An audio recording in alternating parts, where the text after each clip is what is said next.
काल मी बोलताना असं सांगितलेलं होतं की ज्याला आमची पहिली बैठक झाली, ज्याला आम्ही मुंबईत आलो आणि हॉटेल प्रेसिडेंटला ज्याला आमची पहिली बैठक झाली त्याला आम्ही सांगितलेलं होतं की आम्ही आमचं जे कुटुंब आहे हे कुटुंब सोडून ज्याला आम्ही तुमच्याकडे येतोय त्याला आम्ही तुमच्याकडे एकच अपेक्षा करतो की आमच्या कुटुंब प्रमुखांबद्दल कोणीही काय बोलू नये.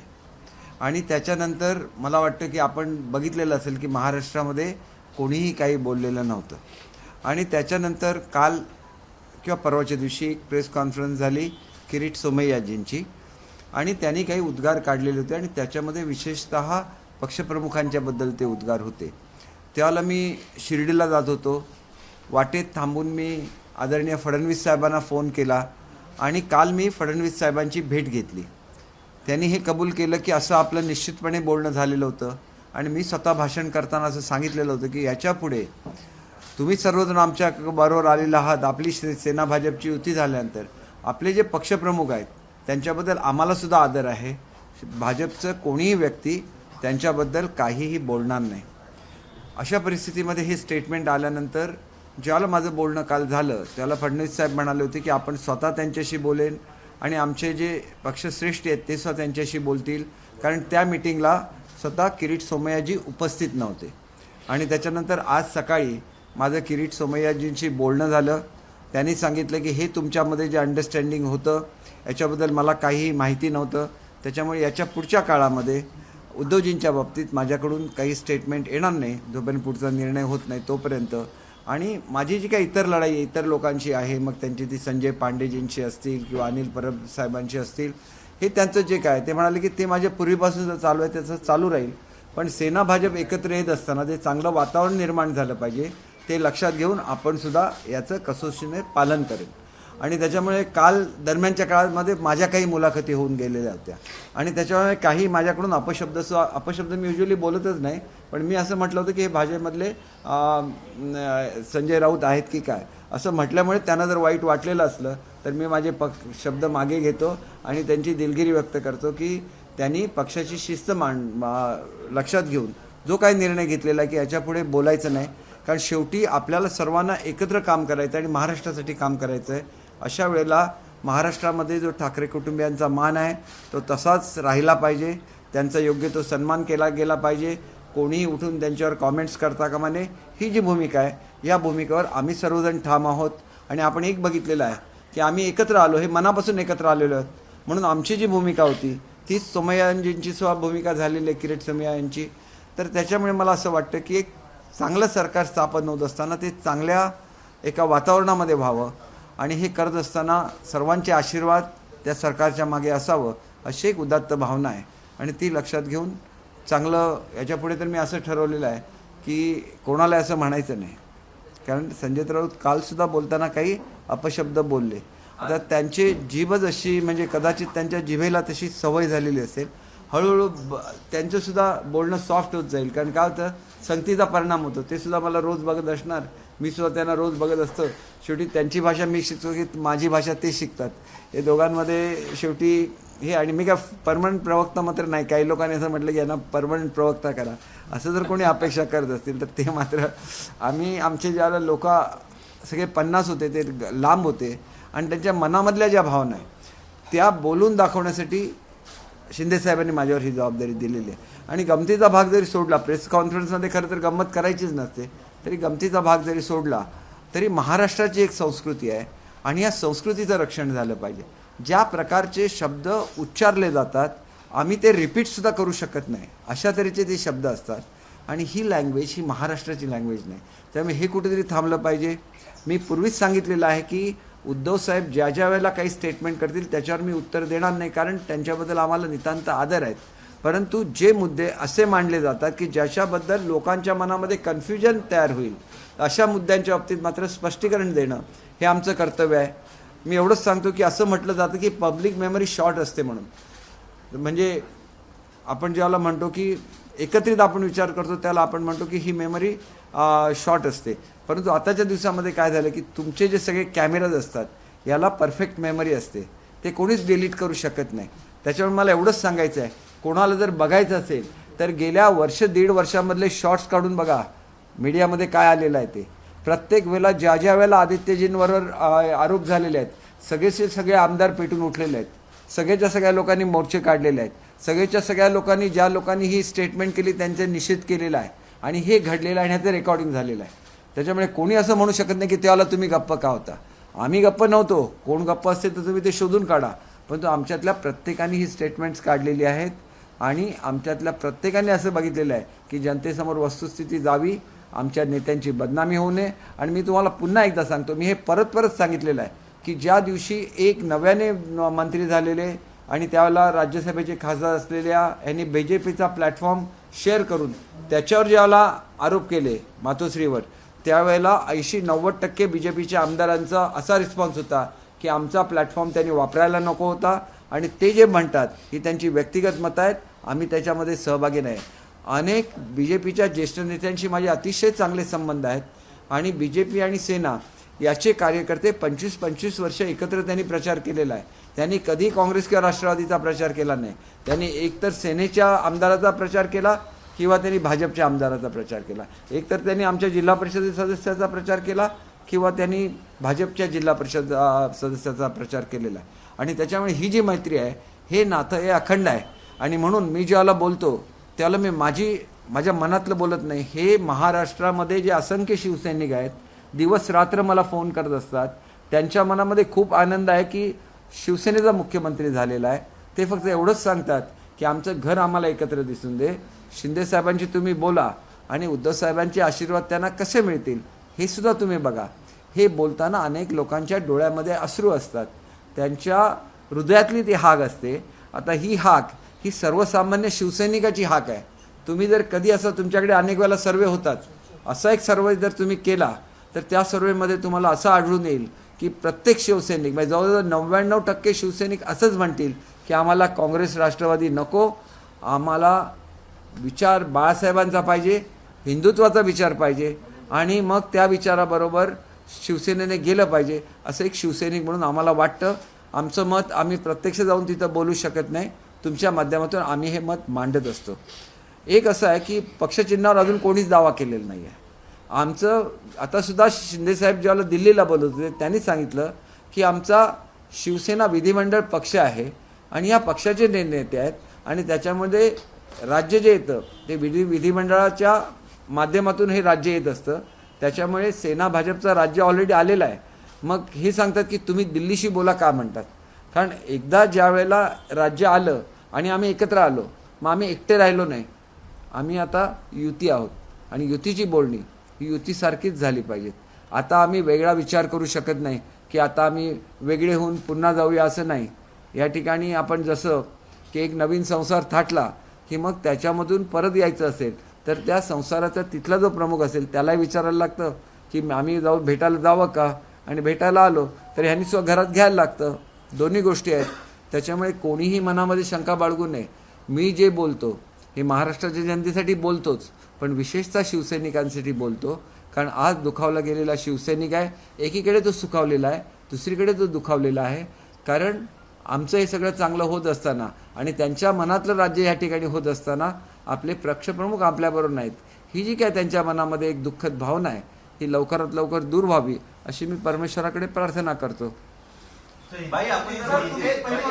मैं हिंदी में बोलता हूँ, मग प्रश्नाची उत्तर देतो. देखिए, मैंने एक बात बोली थी कि जब हम लोग वापस आ गए मुंबई में तो हमारी एक मीटिंग हुई थी ताज प्रेसिडेंट में. वहाँ पे मुझे भी बोलने का मौका मिला था. तो मैंने ऐसे बोला था कि हम लोग एक अपना घर छोड़ के आपके पास आए हुए हैं. आप बड़ी पार्टी है तो मेरे जो साथी है, मेरे साथ जो 50 MLAs है उनका साथ देना आपका भी काम है. और उसके साथ हम लोग जो आए हैं वो हमारे जो पक्ष प्रमुख है उनका मन तोड़ के हम लोग यहाँ पे आए हैं, क्योंकि एक कर्तव्य की ये लड़ाई थी. और इस कर्तव्य की लड़ाई के हमारे जो कुटुंब प्रमुख है उनका मन हमने भी दुखाया है. और आपकी तरफ से जो स्टेटमेंट निकलती है उससे वो और दुखी हो जाएंगे. तो आज ज़रूरी है कि उनका मन ठीक हो जाए, वो एक उनका आशीर्वाद हमें मिले. इसलिए हमको भी आपका सहयोग चाहिए. और बीजेपी के जो वरिष्ठ नेता वहाँ पे उपस्थित थे उन सबसे आदरणीय फडणवीस साहब ने बात की थी कि आगे चल के कोई भी बीजेपी का जो छोटा या बड़ा नेता होगा वो हमारे जो हम फैमिली के हम मुखिया बोलते हैं जिसको, जो उद्धव जी है उनके बारे में या ठाकरे फैमिली के बारे में कोई भी कुछ भी नहीं बोलेगा। ये उसी मीटिंग में तय हुआ था। अनफॉर्चुनेटली सोमैया जिसको इसने हमने ये इसलिए डिक्लेयर नहीं किया था क्योंकि उस वक्त सब नेता वहाँ पे थे, लेकिन सोमैया जी ने एक प्रेस कॉन्फ्रेंस कल की थी जिसमें उन्होंने कुछ गलत शब्द यूज़ किए थे ठाकरे फैमिली के बारे में और मुख्यमंत्री जी, स्पेशली मुख्यमंत्री जी के बारे में। तो उसके बारे में परसों ये प्रेस कॉन्फ्रेंस हुई थी। उसी वक्त मैं शिरडी जा रहा था, तो वहीं पे मेरी गाड़ी रोक के मैंने आदरणीय देवेंद्र जी फडणवीस साहब से बात की, उनको ये याद दिलाया कि ऐसे होने के बावजूद ये प्रेस कॉन्फ्रेंस हो रही है। तो उन्होंने मुझे बोला था कि मैं खुद बात करूंगा और हमारे जो पक्ष श्रेष्ठ है उनको मैं बात करने के लिए बोल दूंगा। और कल भी मैं आदरणीय फडणवीस साहब को मिला। मैं इसलिए मिला क्योंकि यह हमारी सबकी भावना है। अगर वो हमारे लिए आदरणीय है तो हमारे युति के लिए भी आदरणीय है, और आदरणीय मोदी साहब भी उन्हें अपना छोटा भाई मानते हैं। तो इस सब को ध्यान में रखते हुए जब ये बातें हुई तो आज सुबह मुझे किरीट सोमैया जी से मेरी फ़ोन पे बात हो गई और उन्होंने बोला है कि आगे चल के ठाकरे फैमिली के बारे में वो कुछ भी नहीं बोलेंगे ताकि एक अच्छा माहौल बने महाराष्ट्र में, और एक तरह से हमारी जो एक ये युति बनी है उसकी एक तरह से हर किसी का मन वो जीत रहे हैं। और मुझे ऐसे लगता है कि आगे चल के हमारे पक्ष प्रमुख का मन भी वो जीत लेंगे, सब लोग जीत लेंगे। और जो एक दूरी पैदा हुई है हम में, वो ये लड़ाई थी, एक कर्तव्य की लड़ाई थी। हम गए थे महाराष्ट्र की जनता के सामने और हमने वोट मांगा था सेना भाजपा युति के लिए, और वो वोट हमें महाराष्ट्र की जनता ने दिया था।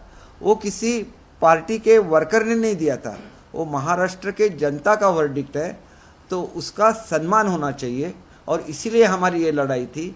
जो भी ट्रीटमेंट हमें दी जा रही थी कि जो लोग पराभूत हुए थे इस लड़ाई में वो सत्ता में आ गए, और उन्हें ऐसा लगता था कि हम अब वापस सत्ता में आ गए तो हम ये शिवसेना को ख़त्म करेंगे और हमारा राज हम लोग लाएंगे।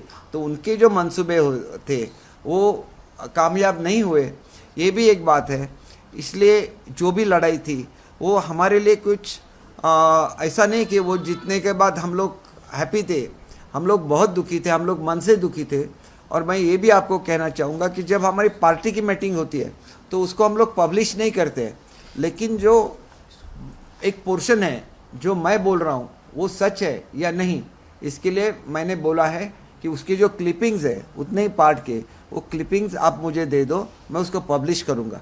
क्योंकि झूठ बोलना मेरी आदत नहीं है, जो भी है मैं मन से बोलता हूँ, सच बोलता हूँ। इसलिए उसके क्लिपिंग्स भी जितने जल्दी हो सके मैं आपको भी दिखा दूंगा, क्योंकि आप में से कोई भी वहाँ पे नहीं था। लेकिन वो जब आप देखेंगे तो आपको पता चल जाएगा कि हमारी क्या फीलिंग्स है उद्धव साहब के बारे में, ठाकरे फैमिली के बारे में। हम तो बाला साहब के शिव सैनिक हैं, तो हम कभी मन में भी नहीं सोचते कि कुछ ठाकरे फैमिली के खिलाफ हो जाए।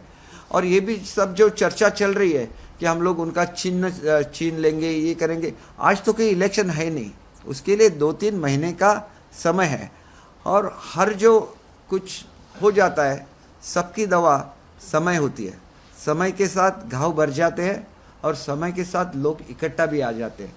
तो आज जो कुछ चल रहा है इसके लिए जो जिम्मेदार है, हमारे यहाँ जो हुआ उसके लिए जो जिम्मेदार है वही आज फ्रंट पे है, वही कुछ बातें कर रहे हैं और वो सोच रहे हैं कि हम इसको और बिगाड़ देंगे। आज जो इनके साथ पार्लियामेंट के सदस्य रहे हैं उनको भी हम लोग बाहर भेज देंगे, ऐसा भी सोचते होंगे। क्योंकि जब तक वैक्यूम क्रिएट नहीं होगा तब तक एनसीपी उसको भर नहीं सकती या कांग्रेस उसको नहीं भर सकती। तो मेरा ऐसे मानना है, चाहे वो सच हो या झूठ हो, प्रवक्ता तो वो है शिवसेना के, लेकिन वो अपने शरीर से शिवसेना में है और अपने मन से वो राष्ट्रवादी में है, इसलिए वो ऐसे बात करते हैं। ऐसे मेरा मानना है। सच है झूठ है मुझे मालूम नहीं है, ये कोई क्रिटिसिज्म नहीं है, लेकिन जिस तरह का बर्ताव वो कर रहे हैं आगे चल के वो बर्ताव ऐसा नहीं करे। हमारी तो आपके साथ जो लड़ाई थी वो ख़त्म हो गई, आप बोल रहे थे 20 लोग वापस आएंगे, 15 लोग वापस आएंगे, 10 लोग वापस आएंगे, कोई भी वापस नहीं आया। लेकिन देखिए, जो गलतियां शिवसेना पार्टी, जो हमारी पार्टी है, कर रही है यहाँ पे, ये गलतियां क्या है? पहले तो शिंदे साहब को निकाल दिया और बाद में भेज दिया नार्वेकर साहब को उनसे बात करने के लिए। कर हमारी बहन है भावना गौड़ी जी, उनको निकाल दिया। 5 बार वो सांसद रह चुकी है, शिवसेना की वो पहली महिला सांसद है। तो ऐसे सांसद को निकाल देना एक वो महिला वर्ग का भी अपमान है, ऐसे मैं समझता हूँ। तो ऐसे जख्म मत बनाइए और फिर उस पर मरहम लगाने के लिए मत जाइए। आप सोचिए कि ये हमारे लोग हैं, इन्होंने हमारे लिए क्या काम किया है, और जो हमारा दर्द था वही आज हमारे सांसदों का दर्द है। वो बोलते हैं कि हमें इनके साथ काम नहीं करना है। हम लोगों के सामने गए थे मोदी जी का चेहरा लेके, हम लोगों के सामने गए थे उद्धव जी का चेहरा लेके, हम लोगों के सामने गए थे बाला साहब का चेहरा लेके, उनके विचार लेके। आज हम जनता के सामने कैसे जाएंगे? ऐसे मेरे पास कितने सांसदों ने बोला है और ये उनकी मन की भावना है। तो उस मन की भावना को समझना चाहिए, इतना ही मेरा कहना है। कितने सांसद किसके पास जाते हैं ये बहुत इम्पोर्टेंट नहीं है। और शिंदे साहब इसलिए सत्ता में नहीं आए कि तोड़फोड़ करना है शिवसेना में, वो अपने लड़ाई के लिए आए। आपने देखा है कि एक बहुत अच्छे आदमी, कल मैं एक हॉस्पिटल में था, मतलब मैं थाना में था, और उस हॉस्पिटल के वो प्रमुख थे, वो मुझे बोलने लगे कि जब शिंदे साहब का बर्थडे होता है तो 100 बच्चे इकट्ठा आ जाते हैं जिनके हार्ट वीक है, जिनको ओपन हार्ट सर्जरी करनी होती है, और वो 100 बच्चों की हार्ट सर्जरी हो जाती है। लेकिन एक चीज़ भी लोगों के समझ में नहीं आती है, कोई एक भी ऑपरेशन करता है तो उसकी इतनी चर्चा करता है, और 100 बच्चों के एक साथ ऑपरेशन हो जाते हैं, चाहे वो महीने में हो 2 महीने में हो, लेकिन उसकी कोई चर्चा नहीं होती। खाली शिंदे साहब उनको एक एक गुलाब का फूल देते हैं। एक गुलाब का फूल है उनके आगे आने वाली ज़िंदगी के लिए शुभेच्छा देने का, और वो उनके साथ पहाड़ की तरह खड़ा रहते हैं। कहीं पे बाढ़ आ जाए तो पहले उनके ट्रक्स पहुँचते हैं सब सामग्री लेके, वहाँ पे राहत देते हैं। कहीं पे कोई बिल्डिंग गिर जाती है तो वो आ जाते हैं वहाँ पे हेल्प लेके, वहाँ पे उनको मदद करते हैं, हॉस्पिटल में मदद करते हैं, और ये उनका स्वभाव है। तो एक ऐसा आदमी जो बाबा साहब का शिव सैनिक है, बाबा साहब ने बोला था कि 90% सोशल वर्क, 10% पॉलिटिक्स, तो 90% सोशल वर्क तो करने वाले शिव सैनिक है। फिर ऐसे शिव सैनिक को खुद हमारे आदरणीय उद्धव जी ने बोला था कि आपको ही बिठाएंगे, तो आज वो बैठ गए उस चेयर पे। चाहे वो इस परिस्थिति में बने कि जिस वक्त आपको बहुत ज़्यादा लगा हुआ था एनसीपी और कांग्रेस से, एक शिवसैनिक किससे ज़्यादा, एनसीपी को क्या लगेगा, कांग्रेस को क्या लगेगा, इसके बारे में आप सोचते थे, तभी ये शिवसैनिक आपसे दूर हो गए। हम भी इसी लिए शायद उनसे दूर हो गए, तो ये हम मन से नहीं हुए। तो मेरा ऐसे कहना है कि बार बार हम लोग ये रिपीट नहीं करेंगे, लेकिन बार बार इस चीज़ को उठाइए भी नहीं। मैंने बोला कि मैं क्लिप दूंगा, क्यों क्लिप दूंगा? क्योंकि हम लोग मन से बात करते हैं और आपके सामने नहीं करते, या तो आपके दिखाने के लिए नहीं करते। हम लोग इकट्ठा जब होते हैं तो भी हम वही बात करते हैं, वही सोचते हैं और वही करते हैं। और आज हमने वो करके दिखाया है कि सोमैया जी का ये बोलना कि इसके बाद मैं उद्धव जी के खिलाफ कुछ बोलूँगा नहीं, ये कहना भी ये दिखाता है कि बीजेपी और शिवसेना अपने मन से इकट्ठा आए हुए हैं और एक अच्छी गवर्नमेंट वो महाराष्ट्र को देंगे। भाई एक कोणतरी ठरवा, एक कोणतरी ठरवा। तुम्हाला वेदना होतात आहे, तुम्ही म्हणताय की वेळेनुसार जखमा भरल्या जातील, मनं जुळली जातील. एकीकडे उद्धव ठाकरे काल पत्रकार परिषदेत म्हणतात की मी सन्मान करतोय जे आमदार ठाकरे कुटुंबाबद्दल जे काही आदर व्यक्त करतात आहे, काय या सगळ्याचे संकेत आहेत, काय समजायचं? मला तुम्हाला एकच सांगायचं आहे बघा, माझी मेमरी वीक असू शकेल, बरोबर आहे ना, पुन्हा एकदा त्या क्लिप्स काढून बघितल्या पाहिजे. ज्या मी कोणाचे नावं नाही घेत, कोण बोललं आणि त्यांच्याविरुद्ध शिवसेनेमधून काय रिॲक्शन आली. आणि मी तुम्हाला सांगतो की युजली महिलांच्याबद्दल शिवसेनेमध्ये आंदोलनं होत नाही, तरी पण ज्याला कंगना रनावत बोलल्या त्याला मुंबईमध्ये आंदोलन झालंच ना. म्हणजे ते काय एका महिलेच्या विरुद्ध आंदोलन नव्हतं, ती एक प्रतिक्रिया होती. पण आम्ही म्हणतो की ती प्रतिक्रिया येण्या एवढं कोणी बोलायला नको. का बोलायचं? त्यांचं काय वाईट व्हावं, आता हे विषय जुने झालेले आहेत. अनेक लोक जी बोलली त्या वेळेला शिवसैनिक रस्त्यावर आल्या, परंतु आज तुम्ही बघा त्या कंपॅरेटिव्हली आज शिवसैनिकसुद्धा विचार करायला लागलेला आहे. मुंबईतला, महाराष्ट्रातला शिवसैनिक किंवा खरोखर आज नाही, आज प्रत्येक शाखेमध्ये आदित्यसाहेब जात असतील, मी आदित्यसाहेबांचं नाव घेऊन म्हणून सांगत नाही, किंवा मोठे मोठे नेते जात असतील शाखेमध्ये, तर गेल्या 2.5 वर्षामध्ये कोणच गेलेलं नाही शाखेमध्ये. आम्हाला माहिती आहे ना, एखादा दौरा होऊ शकतो एखाद्या भागामध्ये, पण आज मी ज्याला जातो एखाद्या भागामध्ये त्यावेळेला शाखाप्रमुखसुद्धा येऊन मला भेटतात. मी काय जुना शिवसैनिक नाही, पण येऊन म्हणतात की शिवसैनिक महाराष्ट्राचा मुख्यमंत्री झाला, आम्हाला अभिमान आहे. हे ज्याला शाखाप्रमुख म्हणतो त्याला त्याचा विचारसुद्धा करणार की नाही. कारण मला आठवतं की मी ज्यावेळेला शिवसेनेमध्ये आलो आणि मी नव्हतो सुद्धा, त्यावेळेला शिवसेनेचे आमदार ज्यावेळेला काम करायचे त्याला बाळासाहेबांची स्ट्रिक्ट वॉर्निंग असायची की शाखाप्रमुखाची शिफारस असल्याशिवाय कुठलंही काम करायचं नाही. आणि म्हणून तो शाखाप्रमुखाला महत्त्व प्राप्त झालं, तो मोठा झाला. आणि असाच शाखाप्रमुख एक बसला आज महाराष्ट्राच्या खुर्चीवर. कदाचित कडवट प्रसंग आले असतील हो, मोठ्या माणसांनी मोठी मनं करायची असतात आणि ते विसरून जायचं असतं, असं मानणाऱ्यापैकी मी एक आहे. मी काय कोणाला ॲडवाईस देण्यावर अजिबात मोठा नाही. मी तुम्हाला अगदी पुन्हा पुन्हा सांगतो, मी प्रतिनिधित्व करतो. ज्या 12-12:30 वाजता मला ज्यावेळेला एखाद्या महिला शिवसैनिकाचा फोन येतो जिचं वय वर्ष 72 आहे, जी नऊवारी साडी नेसून माझ्याकडे मंत्रालयामध्ये यायची आणि ते म्हणाले की आम्ही 5, 7, 8, 10 बायका टी व्ही बघत होतो, तुमचं बोलणं ऐकून आमच्या डोळ्यामध्ये अश्रू आले. हे अश्रू आमच्या डोळ्यामध्ये सुद्धा येतातच ना, कारण मी सगळं सोडून आलेलो आहे. मी माझ्या संपूर्ण करिअर पणाला लावलं आणि मी शिवसेनेमध्ये आलो. काय मिळालं काय नाही मिळालं महत्त्वाचं नसतं, परंतु ज्या वेळेला भेटसुद्धा नाही मिळत त्याला माझ्यासारखा मनुष्य विचार करतो की माझ्यासारख्या माणसाला जर भेट मिळत नसेल, सर्वसामान्य माणसाचं काय होणार. इथं कुठेतरी विचार केला गेला पाहिजे, कुठेतरी हे घडलं पाहिजे. आणि म्हणून येण्यापूर्वीसुद्धा मी सांगून आलो तो, असं नाही की मी पळून गेलो वगैरे, काही नाही. आणि माझ्यातल्या प्रत्येक 50 आमदारांच्या मनामध्ये ज्या वेदना होत्या आणि त्यांना जर सारखं चिडवत राहिले, सारखं त्यांच्यावर काहीतरी वाईट शब्द बोलत राहिले, त्यामधला एखादा रिॲक्ट होणारच ना. आज काय ते माझ्या ताब्यात नाही आहेत किंवा ते शिंदेसाहेबांच्या ताब्यात नाहीत. आणि म्हणून शिंदेसाहेब मला नेहमी सांगतात की तुम्ही आमच्या सगळ्यांच्या वतीने बोला. आमचं कसं आहे की पटकन आम्ही अशा याच्यात वातावरणात वाढलो की अरेला कार्य पटकन निघू शकतं, एवढंसुद्धा आमच्या मनामध्ये येता कामा नये, आमच्या जिभेवर येता कामा नये. हे शिंदेसाहेबांचं शब्द आहेत. आणि त्याच्यामुळे अशा माणसाला जर तुम्ही काम करायला देणार की नाही, एवढाच माझा सवाल आहे. त्यांनाच काम करायला द्या. आणि कामामध्ये चुकले आम्ही म्हणू की आम्ही चुकलेलो आहोत, आमच्यापैकी प्रत्येक आमदार म्हणेल की आम्ही चुकलेलो आहोत. पण उद्या जर ते महाराष्ट्राच्या जनतेला भेटायला लागले, गोरगरिबांची विचारपूस करायला लागले, महाराष्ट्राच्या एका कोपऱ्यापासून दुसऱ्या कोपऱ्याप्रमाणे झंझावती दौरे करायला लागले, तर मात्र तुमचे आशीर्वाद त्यांना मिळाले पाहिजेत. एवढं करण्याएवढी तरी त्यांना द्या ना, तेवढी मुदत तरी द्याल, 2 महिन्याची, 3 महिन्याची. आणि मग तीसुद्धा आमचा अधिकार नाही का, आम्ही निवडून आलेले आमदार आहोत. आम्हाला राज्य करण्याचा अधिकार आहे आणि तो अधिकार आम्हाला घटनेने दिलेला आहे आणि तो घटनेने दिलेला आम्हाला अधिकार आम्हाला मिळाला पाहिजे, अशी आमची मागणी आहे. आणि मग संघर्ष होणार नाही. एक प्रेमाने जी तळागाळातल्या शिवसैनिकाची भावना आहे ती पूर्ण होईल असं मला स्वतःला वाटतं. भाई, आपण जर बघितलं, तुम्ही म्हणतायत की विषय फाटले नाही पाहिजे, आणखी म्हणजे चिघळले नाही पाहिजे. मात्र संजय राऊत यांनी बोलताना सांगितलंय की पुन्हा एकदा त्यांनी अपशब्द वापरले की जे 40 आमदार आहेत त्यांना जुलाब होतील, गुलाबरावांची जुलाबराव होतील. हे सगळं कडे कसं खोके घेऊन एक मला असं सांगायचं की महाराष्ट्राची स्वतःची एक संस्कृती आहे, महाराष्ट्राची स्वतःची एक सामाजिक वीण आहे.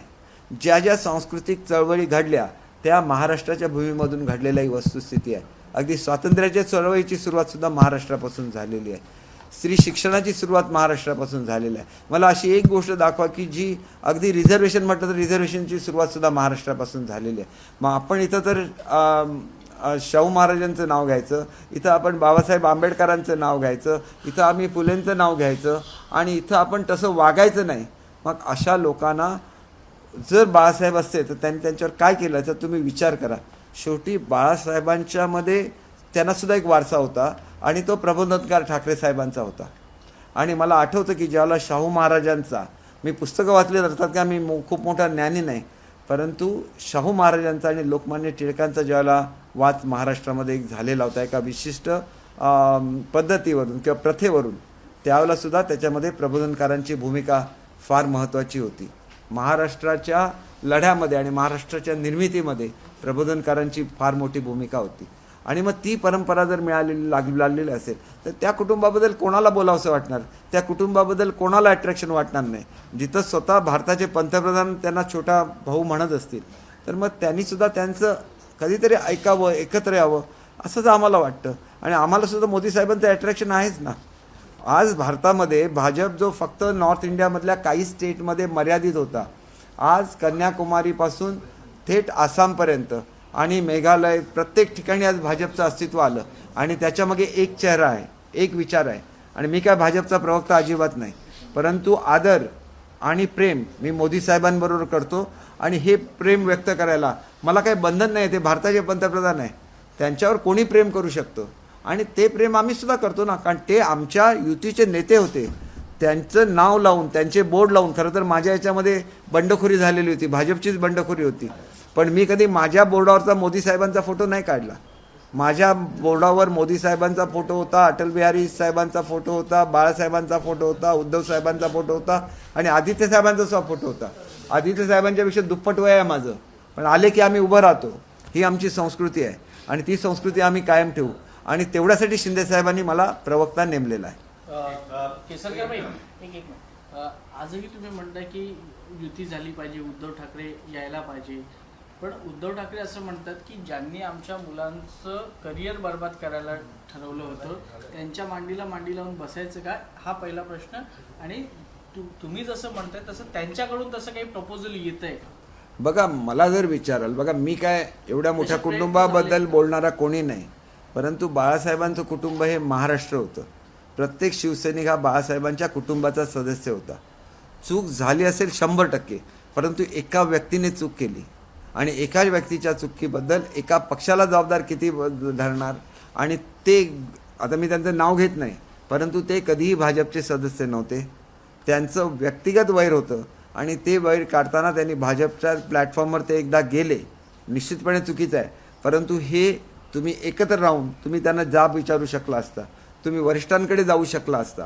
ही लढाई ही मोठ्या लोकांनी रस्त्यावर करायची लढाई नाही आहे. एक असे आहे की जे कायम वाईटच बोलत आले ना, आमचे मुख्यमंत्री झाल्यानंतर सुद्धा ते वाईट बोलत राहिले, त्याच्याबद्दल त्यांना सजा झालेली आहे, त्याच्याबद्दल त्यांना अटक झालेली आहे. पण हा विषय घेऊन तुम्ही सगळ्या शिवसैनिकांना धारेवर धरणार का? असं होऊ शकत नाही. आम्ही काय त्यांना बोलायला सांगितलं का? आम्ही ते बोलले त्यावेळेला आम्ही आंदोलनं केलेली आहेत. ही वस्तुस्थिती आहे ना. मग तो जर असेल तर तो कुटुंबाचा विषय आहे आणि हा मग मोठ्या कुटुंबाकडे कोणी बघायचं? तुमचं कुटुंब हे बाळासाहेबांचं कुटुंब जसं संपूर्ण महाराष्ट्र होतं, उद्धव साहेबांचं कुटुंब जसं संपूर्ण महाराष्ट्र आहे, असं आमच्यासारखा एक सामान्य मनुष्य बोलतो. आणि मला असं वाटतं की आता हे बोलणं खूप झालं, खूप वेळा उत्तरं झालं. याच्या पुढे मी ज्या ज्याला प्रेस कॉन्फरन्सेस घेईन, आम्ही आमचा विकासाचा अजेंडा काय आहे याच्यावर आम्ही बोलू. कारण किती काळ ह्याच्यावर बोलायचं ह्याला सुद्धा मर्यादा आहेत. आज काल शिर्डीचं दर्शन झालं, उद्या विठोबाचं दर्शन झाल्यानंतर याच्या पुढची जी वारी असणार ही विकासाची वारी आहे. आणि मी तुम्हाला सांगतो, एक अत्यंत वरिष्ठ ऑफिसर की ज्यांनी महाराष्ट्रामध्ये काम केलेलं आहे आणि सर्वोच्च पदावर काम केलेलं आहे, त्यांनी मला, म्हणजे ते इंग्रजी बोलतात आणि काही मराठीमध्ये बोलतात, की त्यांनी सांगितलं की आज खऱ्या अर्थाने महाराष्ट्राची गाडी रुळावर आलेली आहे आणि महाराष्ट्राची पास्ट ग्लोरी म्हणजे महाराष्ट्राचं गतवैभव हे प्राप्त करून देण्याची तुमची परत जबाबदारी आहे. ही का ते बोलले तर कोविडच्या काळामध्ये ही गाडी घसरलेली होती. भले उद्धव साहेबांनी त्याच्यासाठी कष्ट घेतले, परंतु मंत्रिमंडळ जे चालू होतं ज्याच्यावर कंट्रोल उद्धव साहेबांचा होता की नाही मला माहिती नाही, परंतु जे आरोप झाले त्याच्यामध्ये महाराष्ट्राची अप्रतिमा झाली, ही वस्तुस्थिती आहे. आणि म्हणून महाराष्ट्राला गतवैभव प्राप्त करून द्यायचं आहे, ही आमची जबाबदारी आहे. ती जबाबदारी शिंदे फडणवीस साहेब दोघांची आहे. आणि म्हणून आमचे जसे शिंदे साहेब नेते आहेत तसे फडणवीस साहेब आमचे नेते आहेत. ज्याला बोलायला मला अतिशय आनंद होईल की शिंदे साहेबांच्या वतीने आणि फडणवीस साहेबांच्या वतीने कधी जर मला बोलायची संधी मिळाली, मला ते सुद्धा बोलायला आवडेल. आणि एक सर्वसामान्य मनुष्य हे बोलू शकतो, हे शिवसेनेमध्ये कोणाला माहिती नव्हतं असं बिलकुल नाही. कोकणातला जो लढा दिला गेला त्याला माझे हेच शब्द होते ना, हेच शब्द होते, हीच शांतता होती आणि त्या शांततेने चमत्कार घडवून दाखवला कोकणामध्ये. आणि मग ते विसरायला मी म्हटलं की पब्लिक मेमरी शॉर्ट असते, ते विसरले असतील, परंतु शिंदे साहेब विसरले नाहीत, फडणवीस साहेब विसरले नाहीत. आणि म्हणून मला वाटतं की आमच्यासारख्या सामान्य कार्यकर्त्याला त्यांनी शेजारी खुर्चीवर सुद्धा बसवणं आम्हाला तो बहुमान वाटतो. आणि म्हणून अशा माणसाला काम करायची संधी द्या. पुरे झाले आता आपापसातले वाद, आता विकासाच्या गोष्टी करूया, एवढंच मला या निमित्ताने सांगायचं. एबीपी माझा, उघडा डोळे बघा नीट.